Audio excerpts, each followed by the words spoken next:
Hi, everyone. I'm Jenny Pattison, Justice Director of Member Relations, and I'm happy to welcome you to our webinar today. Better jobs mean better business, using the Worthwhile Jobs Index to accelerate growth. Please note this webinar is being recorded and will be shared with CHESA members who weren't able to join us live. As a reminder, CHESA meetings and webinars must be conducted in accordance with antitrust laws. CHESA is a trade association of competitors, thus compliance with the antitrust laws is essential. It is extremely important that you avoid any communications with other member companies that might be construed to involve any competitively sensitive matters. If any such topic is raised, we will stop the conversation and, if necessary, end the webinar. A quick reminder, we encourage you to submit your questions using the Q&A feature. We'll do our best to get to as many as possible during the portion. And with that, I'd like to welcome today's speakers, Kelly Brooks from Civic Works and Dr. Ellen Frank Miller from WORC. I will turn it over to Kelly to get us started. Thank you. Thank you so much. Let me share my screen.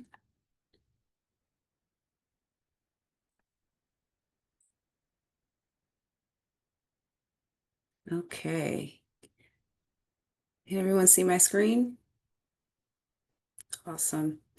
Well, thank you so much for joining us today for our session on job quality leadership in the solar and renewable energy space. My name is Kelly Brooks, and I'm the Organizational Development Manager with Civic Works. And of course, here with us today, Ellen Frank Miller from the Workforce Organizational Research Center joining us. And I'm going to start by sharing a little bit about Civic Works, and then we will transition into the meat of our presentation with Ellen and her Worthwhile Jobs Index.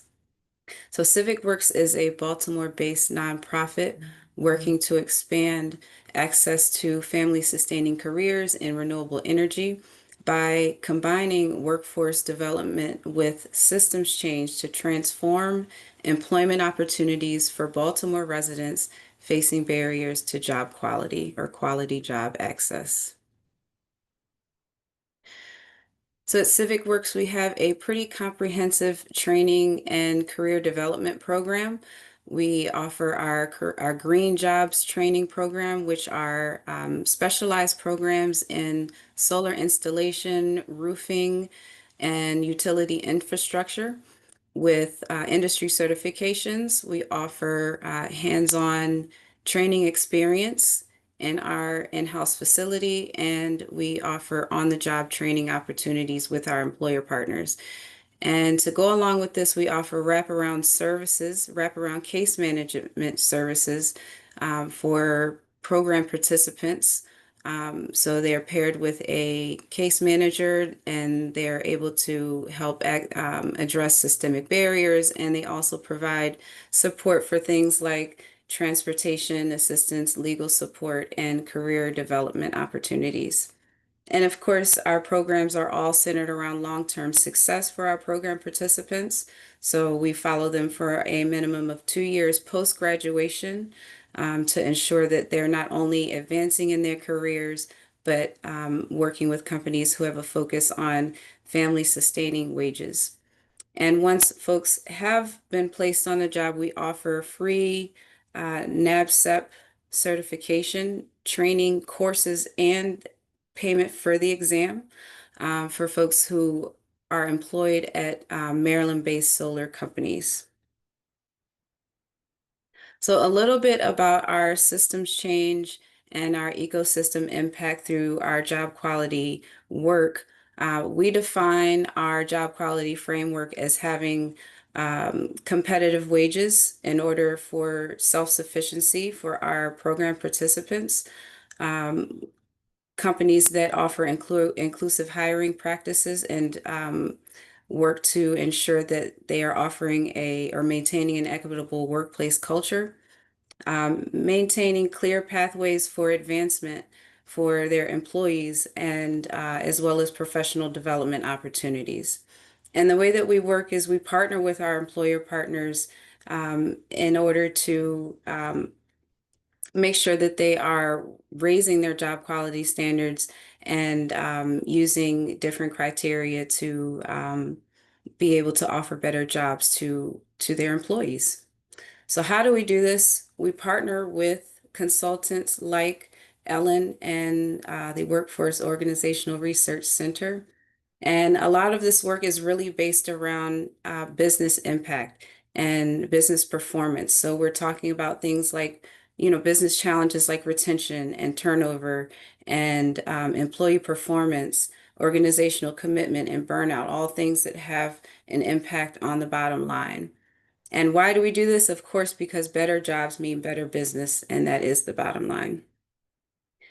And to share a little bit about how we go about this work, this is grant funded work through our one of our main funders, the National Fund for Workforce Solutions. And of course, our goal here is to expand access to talent, support career advancement, and strengthen workplace practices with a focus on overall business performance.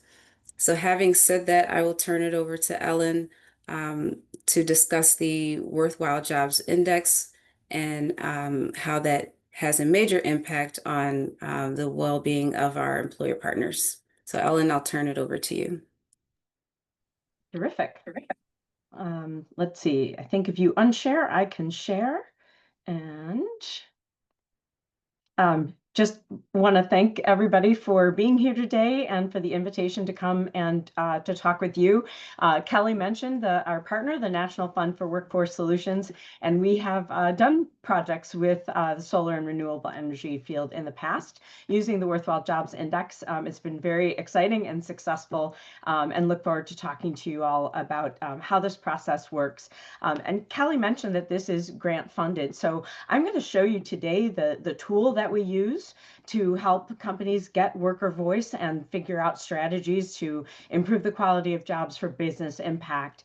But know that the opportunity is much broader and involves kind of really intensive support for companies to help them use this effectively and get the outcomes that they're looking for. So just let's see if I can get this to advance. So the Worthwhile Jobs Index is so the Workforce and Organizational Research Center, WORC.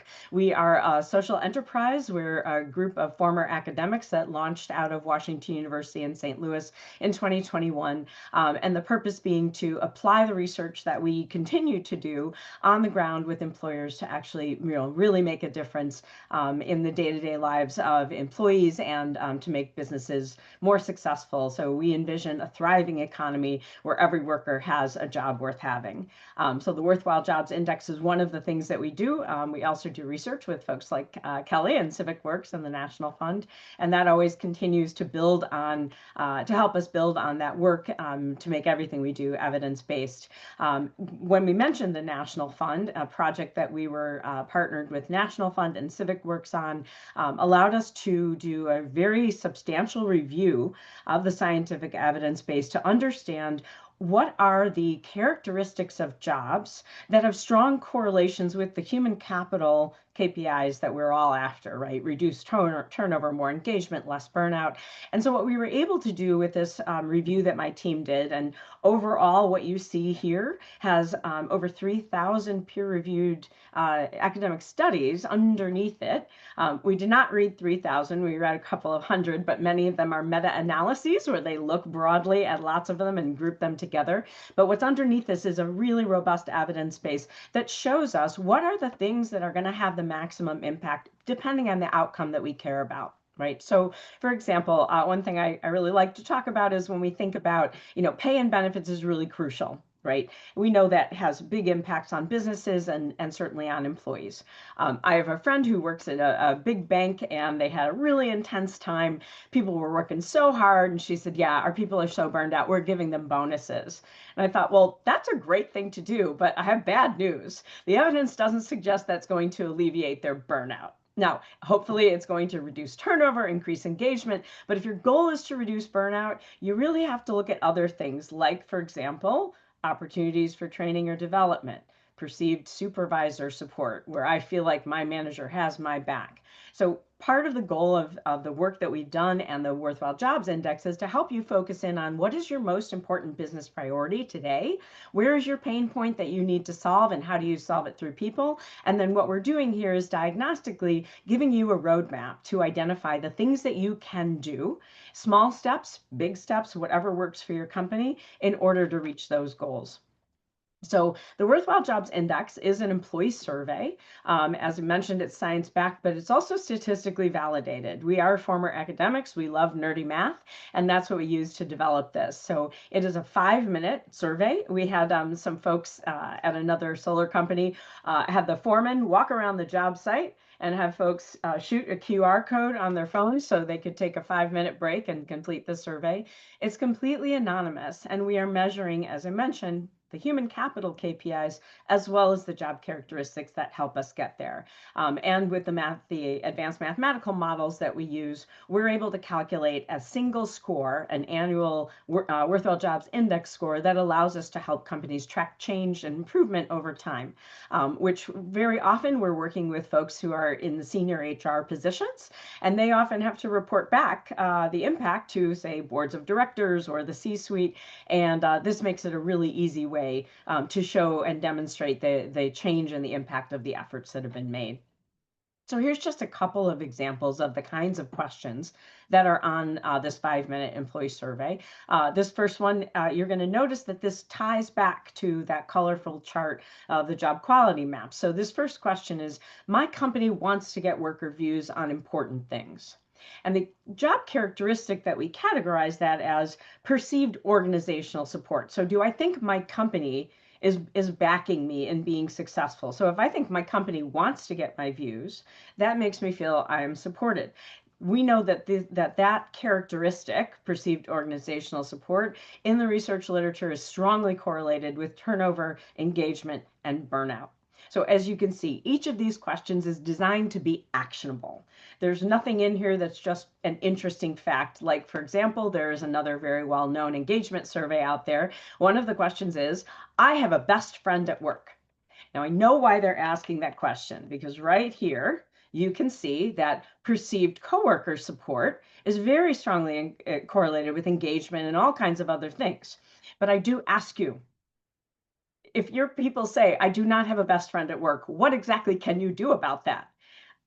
I can't think of anything. A pizza party is not going to get me there, right? So this is why the Worthwhile Jobs Index is more of like engagement survey 2.0 and can really create results. So the way we work with companies, the turnaround is very quick. It very much depends on response rates, but we support you in making sure that your folks are doing, are giving us the best response we can. We will do a kickoff meeting with the team that's going to be responsible for executing the survey.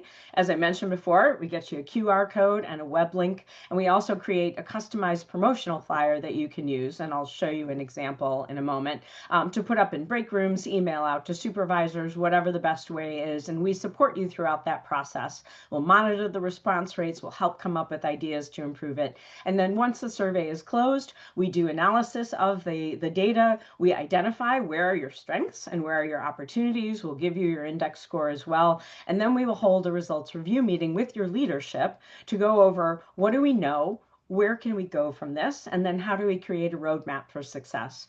We often present at town hall meetings if folks are going to be sharing the results directly with employees, which we do suggest.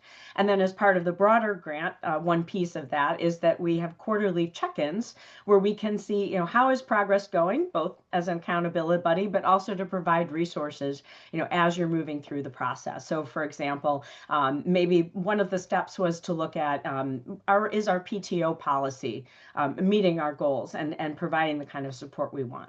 So maybe a first step on that is to research what is our PTO policy today and what other options are there out there that might be appropriate. So that first step of research, that can be something we support with. When you then look and say, all right, what should we do to revise our policy? That process of revising policy, again, something we can support with. So all the way along the process, we're there to help you succeed. The report that I'm going to show you an example of is very concise. It has only the things that you need and a big appendix of the goodies for anyone who wants to dig down into the data like all of us over here at work. So this is just a quick snapshot of what the report looks like. You have a quick page of highlights of findings that tells you right off the bat, what are your human capital KPI results? Where are your real strengths and opportunities? You can see you'll have a comparison of your Worthwhile Jobs Index score year to year, so you can see change over time. And then we give you a quick glance of here's where you are with your turnover, your engagement, your burnout scores. These are things that are strengths for your company that you can leverage to continue to improve. And here are opportunity areas that we will use to then build a roadmap and support you in achieving goals. And then for every question, you have the real nitty gritty detail to look into in more depth and use that to figure out where are you today and where are there opportunities to move forward. So this is the example of a flyer that we produce. We create put your logo on here. This company's name is Portco.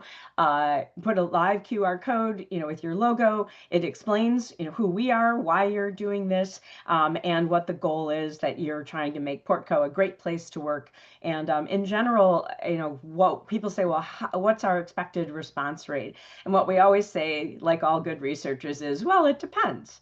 It depends on how well we reach out. It depends on the culture of the company. There are companies where getting feedback from employees is just part of the DNA. We had one that they conducted the survey. By the end, we had 93% response rate. That's like amazing, right? And they're like, we're so disappointed. We usually have over 95.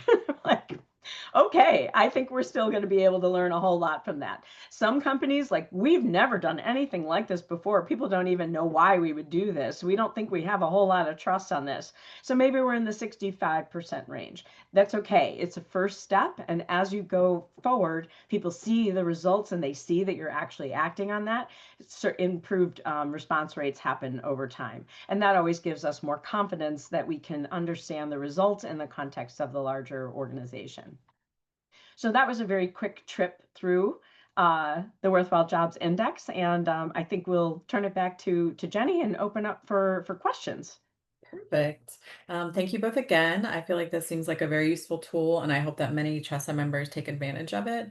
The first question that came in is, have you seen any common themes or patterns across companies that score well on the index on things that they're doing to make their workplaces more rewarding for their employees?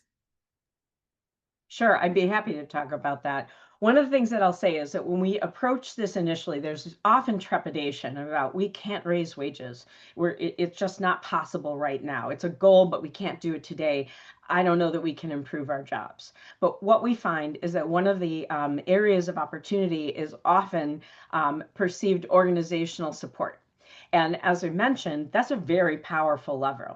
So how do we improve that? How do we get our people to feel supported, that we have their back? Well, the first step actually is not just conducting the Worthwhile Jobs Index, but communicating that back. And I mentioned those, for example, town hall meetings. What we know from the research is that when companies conduct a survey and ask for the input, and then to maybe take action on that and introduce new things or communicate existing resources differently, they actually don't see the kind of improvement they're hoping for because there's a missing element. And the missing element is to come back and say, we heard what you said. Here were the results. And here's what we think we should do about it. We want your input. Are those the right steps for us to take? It's that interim step of communication that often is missing. Not because people don't care about communicating with workforce, but because there's so much to do. It's often something that's stepped over. But it's a super simple, doesn't cost anything approach to raising that perceived organizational support. And then that starts to build the human capital KPIs a lot. The rest is often very specific to a particular company, but I wouldn't say that it's industry specific. Industries have all different kinds of challenges, et cetera, but many things are consistent across any kind of a job. Do I have opportunities to learn and grow? Do I have opportunities to do my job the best way I know how? Or is someone telling me every minute of every day the way to get stuff done? So there's a wide range, but we definitely find that often the things that are most important are often things that are also really easy to get started with and have a lot of impact. And that allows you to start building some foundation and goodwill so that when you have to take the next step and say, all right, we're going to reevaluate the health insurance we're doing. That's not an easy thing to do, and we don't know how much we can do to improve it, but we're going to start the process. If you've already laid that groundwork, it's a lot easier to help employees understand what you can and can't do and make those improvements where you can. Thank you. The next question that came in, and you kind of touched on it lightly, is can you use the index, this company wants to know, to help them benchmark their culture against others to give them a roadmap on retention with employees in this competitive market? You know, there's a lot of, fortunately, folks are getting laid off and obviously it's more competitive to try to get people. So how could they use this tool with hiring and also retaining? Yeah, I appreciate that question because benchmarking against other companies, for one thing, is a goal of ours, but also it does kind of cut both ways. So the Worthwhile Jobs Index is pretty hot off the press. We have used it in the last couple of years, but it's still, a very new technology, so to speak. So we don't have a large enough database at this point to do, really robust benchmarking. But one of the tricky things about benchmarking is that we always talk about, are we trying to be kind of just better than the next guy, or are we going against a standard of excellence for our company and what our operations and limitations and strengths are? So eventually we will have that kind of benchmarking data, but there are also ways, I know Kelly has done this in the past, where folks are saying, well, how are we doing in the market in terms of wages or benefits? And I know Kelly has done a lot of like market evaluation, and there are resources out there for things like that. But in terms of some of these other culture questions, that's something that's just going to take time. Thank you. The next question is for both of you.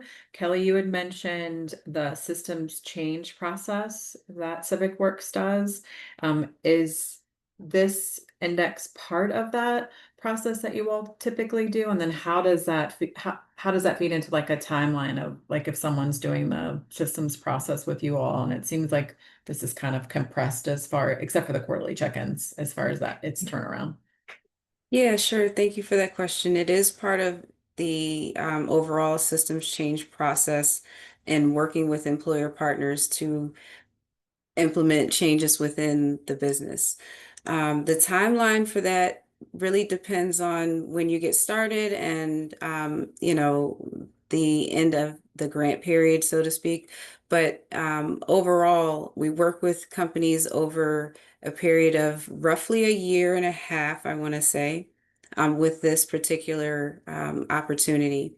And over that time, it's very dependent on what you're able to commit to. So you don't have to commit to a whole bunch of, a whole bunch of time that you may not have to offer or for your employees. This can be something that's really flexible on both ends in order to get the results that you still need to be effective. So overall, it's roughly a year and a half, but again, your level of engagement and how much you're able to participate really depends and again is flexible and up to you. And I'm glad that Kelly mentioned that. Some people ask, well, how often do we have to do the survey?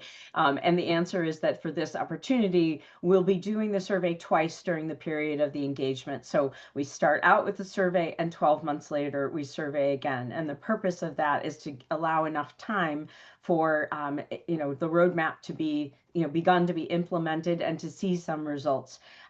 There are things called pulse surveys that survey much more frequently. They're very targeted at a very particular thing you may have done. But what we know from research is that if you measure too soon, you may miss an effect, and it can make it look like something you did didn't work out very well. It's a little like I have strep, I take penicillin, I'm told to take it for 10 days, and at day 2 I go back to the doctor and say, okay, test me, am I all better? Well, I'm going to test positive for strep, but that doesn't mean that the penicillin isn't working. If I test on day 11, the strep will be gone. So we want to make sure there's enough elapsed time. Now we have folks say we really do want to run it again at 6 weeks, at 6 months. That's something we can talk about. But I find that in general, a yearly process allows us to really see the most impactful results and give us the best idea of where we go next. Please correct me if I'm wrong. If members are interested in taking advantage of this, right now there is a grant covering the index piece, correct? And when is like the timeline for members? Like when will that grant end so that they know like the deadline to reach out to you all to to start the process? We would love to have folks enrolled towards the end of the year, so November would be ideal. And again, on a rolling year basis from there. Yep. And what I'll say about the part of the reason for that goal is that if we can get everybody onboarded, by the end of this year, it allows us then to set up the process so that when January rolls around, that generally can be a very good time to launch an employee survey. Now, I say that with a caveat. There are companies where the first quarter of the year is nuts. It very much depends on the industry. So we want to field the survey at a time that will be most effective to get high response rates. But we also know that in the fourth quarter, it's holidays and vacations, and often it's the close of the fiscal year. So we really don't launch surveys in November, December. So that makes it a great time for us to work with the leadership team and get everything ready to go so we can be out the gate in 2026. Getting close to final question, depending on how quickly you all answer, I might get one more in. Someone wanted to know, you would mention that you do the assessment again, typically after a year. Are there quarterly check-ins again after that one to follow up? And then what happens at that point? So Kelly is going to help me through with the cadence of the grant. The process that we do when we're working with companies is we launch the survey, we have a results review meeting right away. Then quarterly, we have a check-in meeting where we see, for example, as I said, let's say we're considering changing the PTO policy. During that first quarter, perhaps the goal that was set was to conduct some research about what the policy could be, maybe get some informal feedback from employees about what their needs are, and come to that quarterly meeting with a sense of like, here's what we've learned, what should our plan be next? And then each step of the way, we meet quarterly to try to help advance that plan. At the end of a 12-month period, then we survey again, and that allows us to check in and say, well, how did we do on these things that we were working on improving? And then there's some follow-up support as the grant wraps up. And Kelly made the point that this is very generously funded. It's a very intensive process if you want it to be. It can be very concise if you want it to be, but it's very generously funded by the National Fund for Workforce Solutions. Once the period of the grant ends, we are able, if you would like, to continue offering the survey on an annual basis. And there's preferred pricing for companies that have been part of this grant, but there's no reason that has to be part of what you choose to do. That actually feeds into the last question very well, which was if somebody misses the grant opportunity but is interested, obviously there's a fee. And is there a fee typically for the systems change process, which includes this? So like, let's say in a year, let's say a new member joins and then watches the webinar and like, oh, well, oh, it's, 2026, I've already missed this window, but I'm interested in this. Could they still reach out even if they have to pay to get this type of feedback for their company? And would they reach out to both companies, or how would that work? Yes, I would say definitely still reach out. We get grant funding for these types of opportunities very frequently. And so feel free to reach out to either Ellen or me, and we can talk with you about what that looks like at the time that you're reaching out.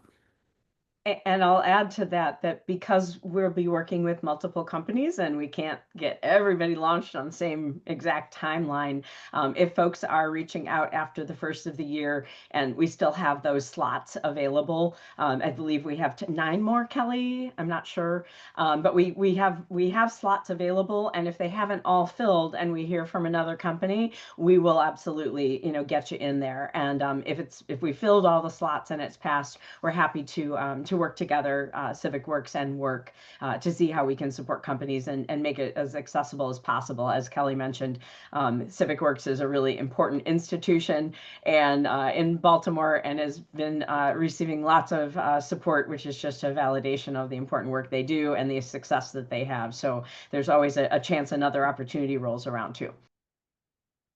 Well, I want to thank you both. for presenting today and sharing this great information on top of just like scratching the surface of the amazing work that both of you all are doing. I also want to thank our attendees for joining us today. We appreciate you being a part of the conversation. We do hope to see you all at one of our upcoming events soon, such as Solar Focus 2025, taking place in Arlington, Virginia, November 18th through the 19th. Until then, take care. And again, this will be recorded and shared with everybody. So thanks, everybody, and hope you have a great start to your week.